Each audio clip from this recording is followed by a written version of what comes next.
આખા ગુજરાતમાં પોલીસ અને પ્રશાસન સાથે મળીને જાણે ભારતીય જનતા પાર્ટીનું એજન્ટ હોય, જાણે એના કેટલાક અધિકારીઓએ કેટલાક કર્મચારીઓએ ભારતીય જનતા પાર્ટીનો ખેસ પહેરી લીધો હોય એવી રીતનું વર્તન અને એવી રીતની કામગીરી થઈ રહી છે।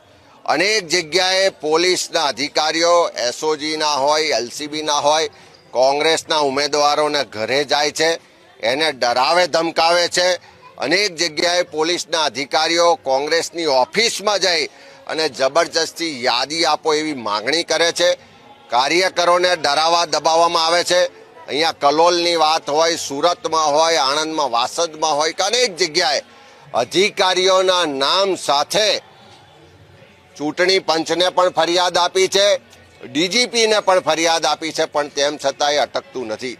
અનેક જગ્યાએ ઉમેદવારોને 25 લાખ 30 લાખ રૂપિયા આપીને ખરીદવાનો પણ પ્રયત્ન થાય છે, ડરાવવા દબાવવામાં આવે છે। અને જે ચૂંટણી અધિકારીઓ છે એ પણ પુરાવા પૂરતા ચેક કર્યા વગર ખોટી રીતે ફોર્મ પણ રદ કરી રહ્યા છે। સામે ભારતીય જનતા પાર્ટીના જે ઉમેદવારો છે એના ફોર્મમાં અનેક ક્ષતિઓ, અનેક ભૂલો